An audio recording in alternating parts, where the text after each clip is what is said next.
Hey everyone, welcome to another edition of the preview show here at RotoGrinders. As always, I'm CBTPFL. As you can see, I have this guy. We call him the funny guy. But Ray Smith from NASCAR, how you doing, buddy? I'm doing well. Thank you for having me on. Yeah, so we're going to talk about Pocono. We're going to talk about the race coming up this weekend. It's an interesting race, as I've tweeted out a couple times this week. Qualifying is 3 hours before the race, so it's very different this weekend. I think there's going to be a huge edge. So I'm bringing in the big guns to kind of get us an idea of what we want to do this weekend when it comes to fantasy, who we want to look at as far as drivers before the race even starts, because we're going to have qualifying on Friday or Saturday or Sunday and practice on Saturday. So we'll have a lot to talk about. But Ray, you want to give us a little intro on what you do at NASCAR? Yeah, I've been working for NASCAR for over 10 years now. I work in the Integrated Marketing Communications Department, and I primarily handle our content that's all on NASCARmedia.com, specifically our statistics. So I've been traveling around to the tracks. I've been to every single track, working stats, working with our national media, working with great guys like Steve and other people that are doing fantasy, and I helped put together all the loop data reports and all of our fantasy reports, all of our update books, anything stats related you see, I help put together. So yeah, I love NASCAR and I look forward to playing fantasy every weekend. So thanks for having me on. Fantasy Live, not DraftKings. Well, I like everything, but I can't play fantasy. I can't play DraftKings for money. But for free, it's always fun to play every now and then. So we want to know, do you have a little pool game, free game going in the office for DraftKings? Well, no, not on DraftKings yet, but we do have Fantasy Live. All right. And I'm crushing. So. All right. Well, as long as how's Steph doing? Is she doing okay? She's doing pretty good. She's doing good. It's mostly between me and Mike Ford, though. We run the roost. I would hope so. I would hope so. But all right, before we get into Pocono, let's recap Indy. So most of Indy was pretty chalky. We saw the fastest car, Kyle Busch. We saw the second fastest car, which I thought was going to be Harvick, was actually Truex. But we saw the two fastest cars up front all day. Came down to the last 40 laps, came last on the 46 laps, and we finally saw, hey, we have to go, and they couldn't work together anymore. What's your take from Indy? Do you think it was a great race? What's your thoughts overall? I think Indy was probably one of the most unconventional races we've seen in Indianapolis Motor Speedway in a while. Right. But it was great racing. It was very predictable at the first half of the race. Like you were saying, the two best cars, they dominate. Right. But once they tangled with each other and knocked each other out, it was anybody's game after. It almost felt like. And then strategy really started to play in, which I think is great about these stages this year. Strategy is key this year, especially on these bigger tracks like we were talking about earlier off camera. But strategy is huge this year, and I think guys like Kane who benefited, and also Keselowski who almost took the win too. It's all about strategy, and I think these guys really played the part when the opportunity came up. We saw it at Indy. We saw it at Pocono last time. We didn't see it until the very end, where Keselowski tried to extend it as much as he possibly could at Pocono last time. We're going to see this now that we're getting into the point where people have to win, and we just saw another winner this weekend at Indy. What do you take away from these guys, those restarts at the end? Do you think it was just, we have to win? Everybody has to win. We want to win right now? Or do you think, stage racing has just made it so much different that, we have this variance that is there at the end of these races now? I think that the mantra from even the past couple of years is just holding true. Win and you're in. These guys, you look at Jimmy Johnson and on that last restart when he's blowing up and he's going for the lead, giving it everything he has.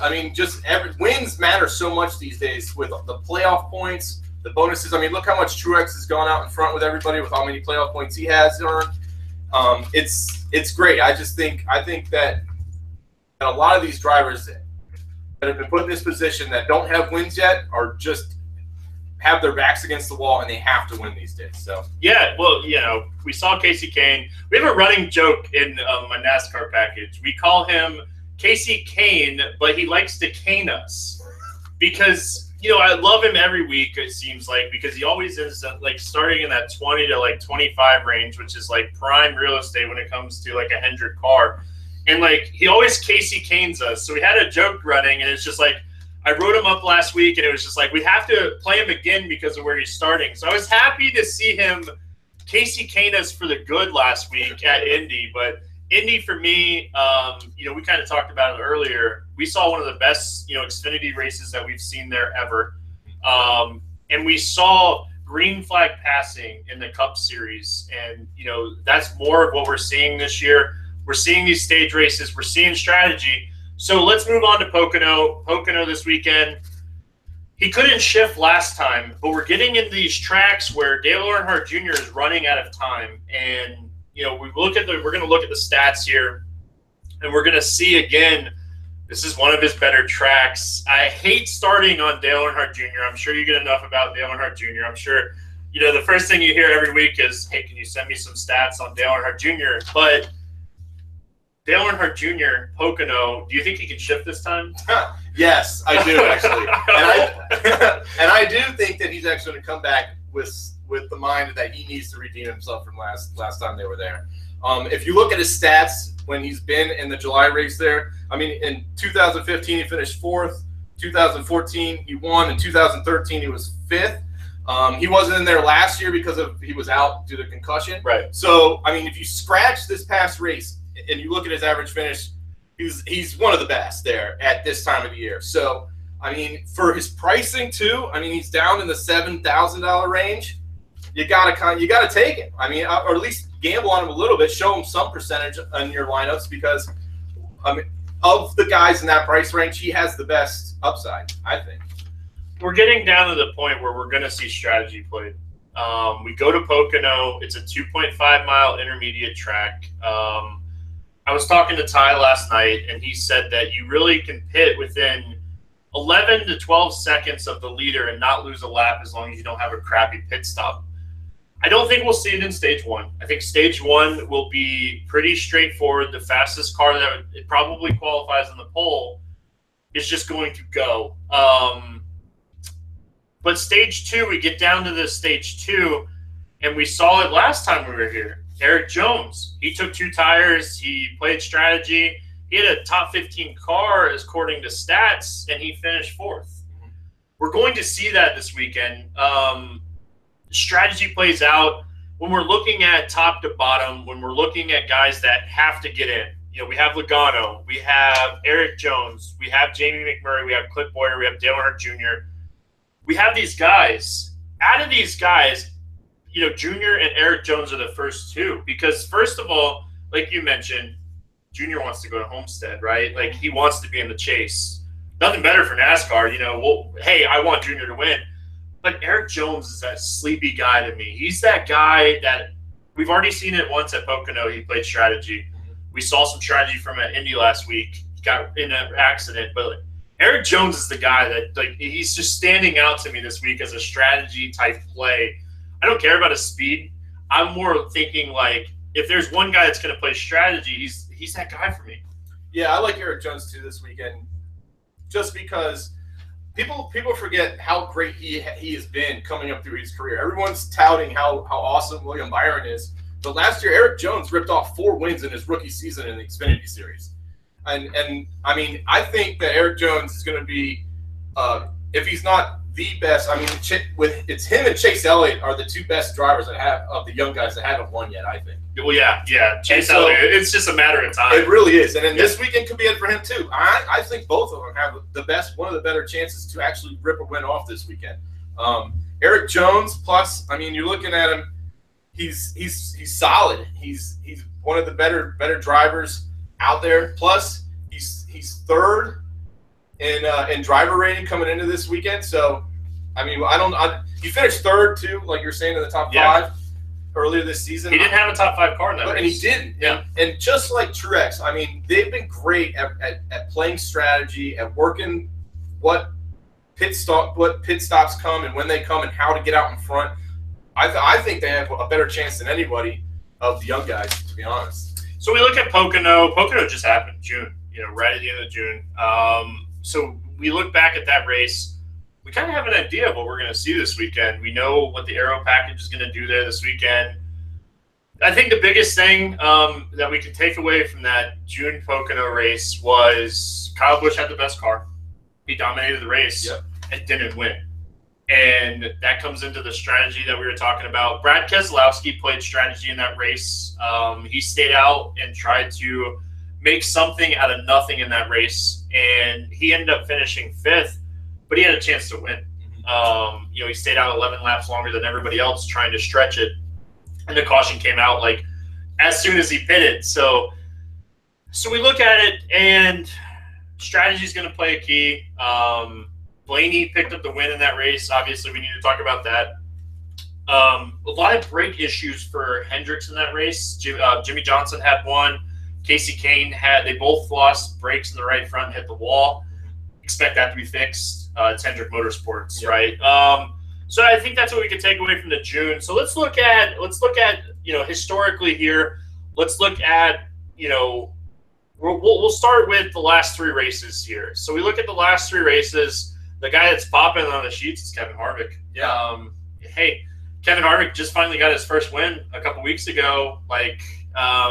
What's your thoughts on Harvick and these guys towards the top here that we're looking at driver rating? I think Kevin Harvick is probably going to be one of the best picks if you're not going to go with Kyle Busch, who I think is probably going to lead the most laps. Well, I mean, he's had the best. Kyle or Truex, right? Kyle or Truex. I mean, literally, those guys are I think are going to be your dominating lap leaders. Just probably going to have to pick which one was faster in the practices leading up. But if you're not going to go them, I would say Harvick is your best guy to go. He's leads this series over the last 3 races and laps in the top 15 with 87%. And then he also leads the series in driver rating. So his average position in those last 3 races is an 8.2.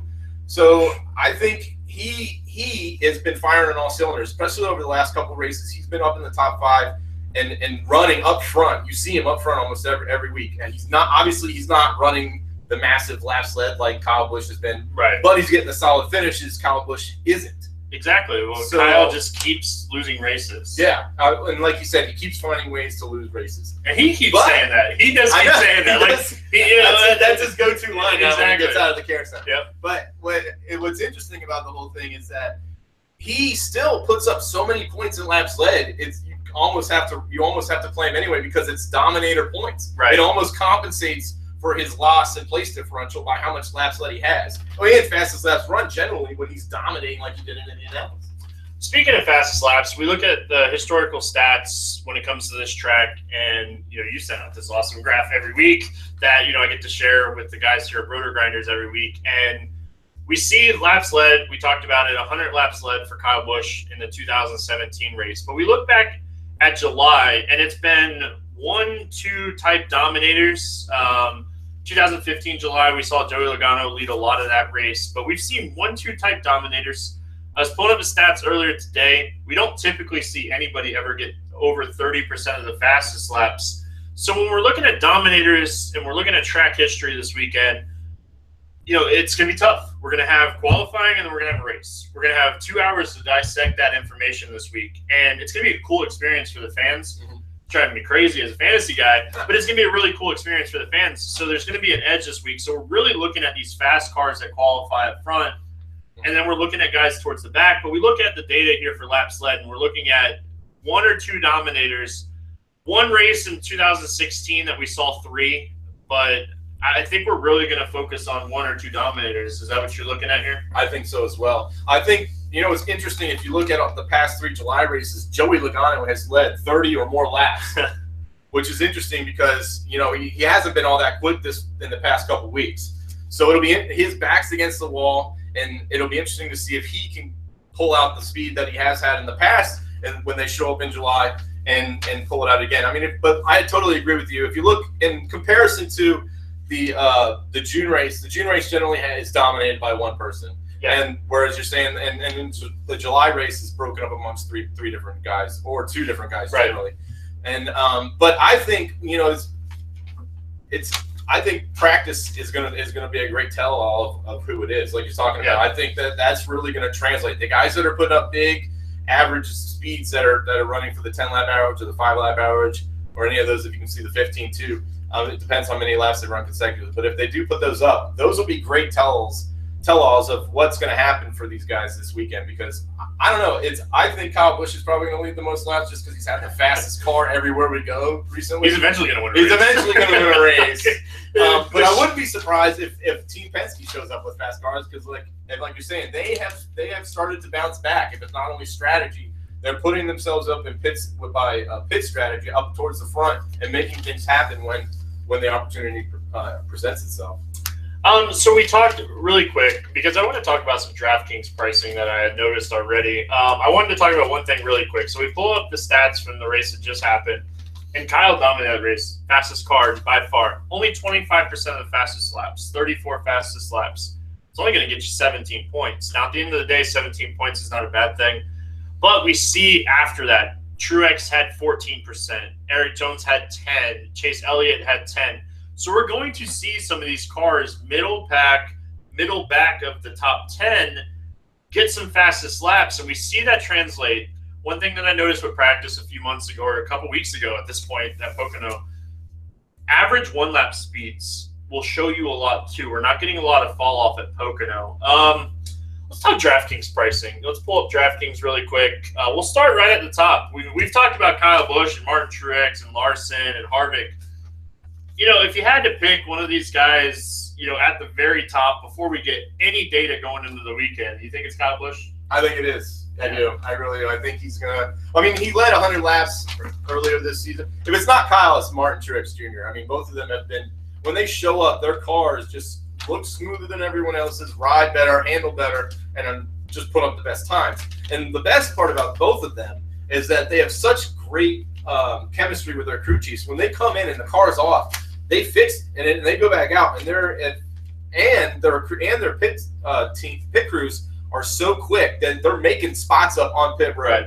So I think these guys, one of these guys is going to be probably the top notch. Martin was running really good in June too, but I do think Kyle Busch is going to probably be the dominator in laps led this week. And finally, he might be able to pull it together. I mean, it's going to happen. It's going to happen. It's not all the Kyle Busch stuff up here, right? We can just keep saying it until it does, too. You know. I say it every week. Kyle's going to eventually get there. Kyle or Kyle. Yeah. But, you know, at the end of the day, Kyle or Kyle, Larson, you know. Let's get into this other range. You know, this is the first look kind of for me, you know, as far as pricing goes. You know, first thing I'm noticing here is Penske's too cheap. Brad Keselowski's 91 and Logano's 88. A strategy type race, and these guys are underpriced. Like, we kind of have to look at these guys, right? You really have to look at Keselowski at 9,100. I mean, he's finished in the top 5 in his last 4 starts there. Jeez. I mean, come on. That's ridiculous. He should be in the $10,000 range. So, I mean, he's gold, I think. And then Logano, like I said, he's led 30 laps or more in his last 3 starts in the July race there. They usually – what they build off of their June race, their program, they've been really good to be able to counteract what they did and build off it and come back later in the year and excel. And I wouldn't be surprised if they're not battling for the win at the end, because he's done very well. I mean, he's obviously got his win there, but I think he and Matt Kenseth are probably the two, you know, drivers that make the playoffs the most, run the best, that haven't won yet. And, you know, obviously they're in the points, and they're the first 2 right there in the points cutoff or whatever. But I just think that those 2 guys, if they don't rip some wins off here soon, we're coming to tracks that they're both really good at. Right. Obviously Bristol with Kenseth, and then Logano is at several tracks, even Pocono. So I think both of them are really going to – I wouldn't be surprised if we don't see quite a few more winners coming up through the rest of these last closing. Which is crazy. Stage racing, baby. Stage racing. You know, you look at everything when it comes to Keselowski. We see the average finish here over the last 5, like you mentioned, 5.8. We see the last 8 races on these 2.5-mile tracks, Pocono, Indy, 7.25. The only person better, Matt Kenseth. I know, right? He's there. He's right there. You know, he would have won this weekend. Not a late caution. He probably would have catches Trevor Bayne, and we have a race with 2 or 3 laps to go. Like, Kenseth is right there. So I call Kenseth the quiet assassin. I mean, he really is. He sneaks in literally at the very last moment. You're like, where the heck did this guy come from? Right. And it's a solid finish. I mean, he's great at it. I might have to steal that. Take it, man. Take it. All right, let's move down here a little bit. We get down to the Eric Jones, the Jamie McMurray, Dale Earnhardt Jr., this kind of range. Guys that are kind of instantly standing out to me. We talked about Eric Jones. Clint Boyer had a really good car here last time, had an issue, hit the wall coming out of the corner on a restart. Tires were not warmed up yet.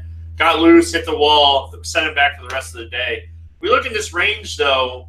Casey Kane's there again. I know. He's right there, again. I was just about to bring that up. I was like, I touted him last week because I thought his driver rating for his price was so much better. I mean, I was looking at it, I was like, holy cow, he's ranked 7th in driver rating, and his price value is still down where it is. And I was just like, this is value beyond, I mean, it's a commodity almost. Right. You got to buy. So I think, again, he's another great buy. I mean, if you look at his finishes over the last couple races at the July race, he finished 2nd in 2012. He won in 2013, finished 10th in 2014. He was in a wreck in 2015 and finished 15th last year. So, I mean, he's coming off of a win. He's probably fired up. All of Hendrick Motorsports is probably fired up. I actually like a lot of I like Junior as well in that price range. So I think they're going to come off because they're going to want to get Junior in. Kane's going to be running well. They all come out of the same shop, so I think they're going to be good. Oh, Casey Kane. Hopefully he doesn't. He's going to cane you. Hopefully he doesn't cane us. It's a running joke, man. My chat gets. I like it. It's really funny. My chat gets a good laugh out of there. Two other guys I wanted to talk about in the $7,000 range that we're kind of looking at before qualifying happens, before practice, all that stuff. Stenhouse, these Fords have shown speed this season. We get a track like Pocono where we technically have 3 big straightaways. They can get the handling down. He'll be a guy that can be fast. And Daniel Suarez. Yeah. Daniel Suarez is starting to come into his own, and we're starting to see quality finish after quality finish after quality finish. And in this price range, under $8,000, only Ryan Newman has a better average finish over the last 6 races this season. Daniel Suarez is starting to come into his own. Hopefully he doesn't qualify in the top 10, but if we get like a 15 to 20th qualifying spot, he's a guy that can move up a few spots and run good. I agree. I mean, he's got an average running position at Pocono of 13.2, so I think it all depends, like you said, where he qualifies. Exactly. And so, and with the short time frame between qualifying races, a lot is going to fall on people's shoulders. Where do I go with these guys just like Suarez? You're really going to have to depend on where he ends up. Like, I would like to see him qualify 20th or worse, and then he's going to get you solid place difference. You know where I want him to qualify. I know. You'd rather not see him even show up on the grid. So did he not get out of tech? Yeah. So you know when those guys don't get out of tech? It's almost like a gift for Christmas, almost. Yeah, in the fancy world. Exactly. So. But it'll be interesting because I think that a lot of guys like him, like we were talking about Eric Jones, Chase Elliott, there's a lot of these young guys that are just on the edge of walking themselves right into victory lane and clicking their ticket to the playoffs. And I think one of the 3 will soon. In these next few races before the playoffs, one of them is going to win. If I had to bet, it'd probably be Chase. I've been betting on Chase since he started. I'm still waiting for it. So it'd be interesting. I mean, I think it's with all the different silly season news going on, it's going to be interesting to see how all that plays out at the end. I think Chase Elliott is one of those guys that is literally about to win, like we're talking about. But I think his future's great. It would be interesting to see if he ever gets back with Greg Ives. I mean, that's where he found most of his success. Greg Ives, back is Dale Earnhardt Jr.'s crew chief now, and was Elliott's back in the Xfinity Series. That's who he won his championship with.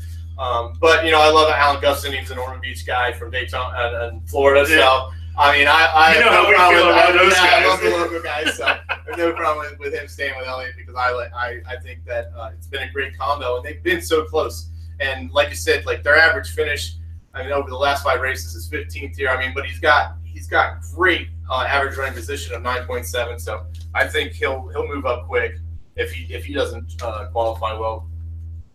But you never know. You never know with these guys. Exactly. I mean, it really is. So we get down to under 7K. Obviously, practice hasn't happened, qualifying hasn't happened, but we get under 7K, and everybody that listens to me when it comes to NASCAR, that listens to me every week, already knows I'm playing Danica at 5,900. I know. Everybody already knows that. I don't have to even write her up. I don't have to talk about her at all. We know. Everybody knows this week I'm playing Danica at 5,900. We know you like the 10. It's happening. I mean, I like that price. There's a lot of upside. You can't not play her at 5,900. Well, especially with what she's been doing over the last couple of weeks. I mean, if you look at it, she's finished in her last 4 races. She has positive place differential. And then if you look at the last 4 finishes, she's finished at 25th at Daytona, 15th at Kentucky, 13th at New Hampshire, and then 11th last weekend. Let's get it, girl. So, I mean, like, come on. And she's done well at Pocono, too. So you can't really not show her some sort of love when you put her in the things. But I got to say, I like Eric Almirola at $100 more at $6,000. Well, I can play both of them. Then I can get Kyle Busch. I can get my Truex. Top heavy with exactly. You know?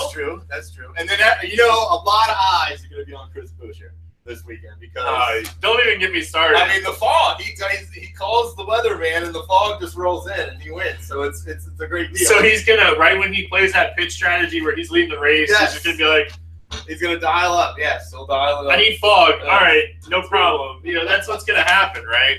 Yeah, but he actually has been good there, other than just his win. I mean, he's been rallying off solid place differential at the big tracks over the past couple of years.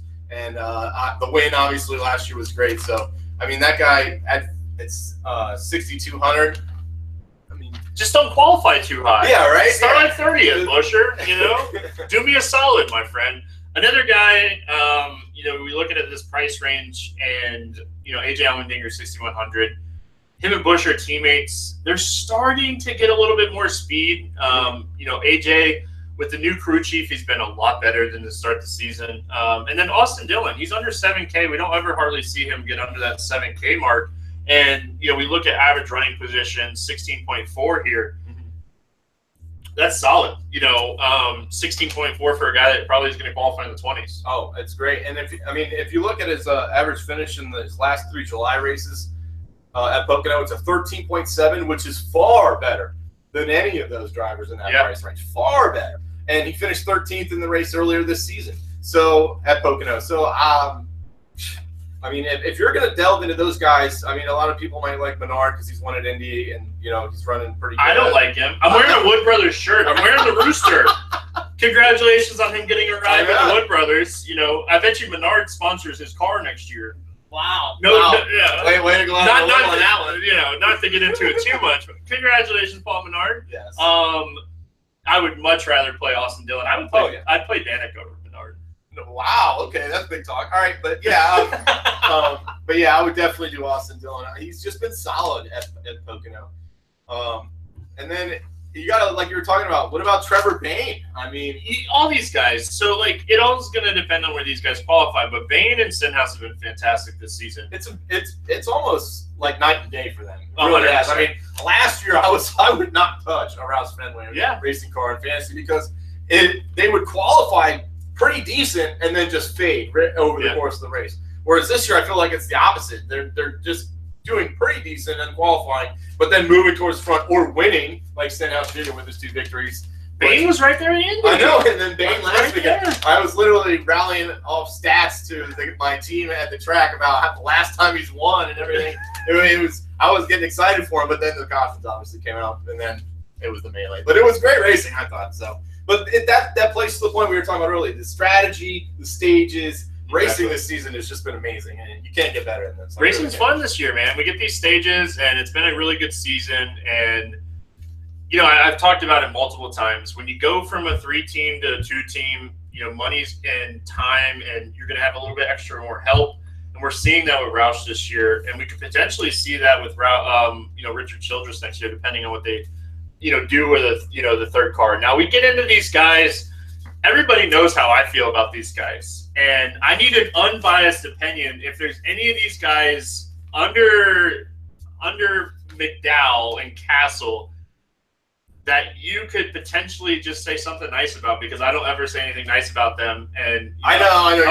You were dogging some of them before we came on too. It's all good. But I will tell you. Everybody knows. Everybody knows exactly. I will preach to the choir about the 72, man. All right. I think Cole went. He is a place differential machine. Well, and it's usually by attrition. The guy just gets out there and rides solid laps. Obviously, he blew up 2 weeks ago in New Hampshire, but he gets out there and rides, and literally while everyone else is just putting their car in the fence. He's waving as he goes by, and I am cheering him on because he's loading up place differential. It's because he's a partier. Well, he's great. He's a partier. He wants to go party, and he needs some money. In his last 4 races at Pocono, he's posted positive place differential.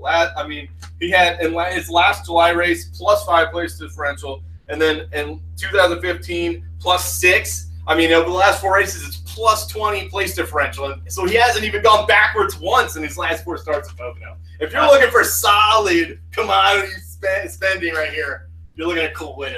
That's a solid price of $49. There's going to be some guys at RotoGrinders that are extremely happy that you mentioned Cole Winn. We have a public or like a private group about Cole Winn fans. Oh, that's awesome. Good for them. Good for them. There's not a lot down there. I'm not going to lie, but you got to dig. You really do. But I like Cole Winn, and obviously David Reagan. He's a great driver, and usually if he can keep the car clean, he'll get you a solid finish as well. He's done pretty good at place differential as well. So. All right, well, I won't dog any of these guys. I'll save that for the Sunday show. But all right, we're gonna get out of here. It's been fun having you on. I definitely appreciate you coming on.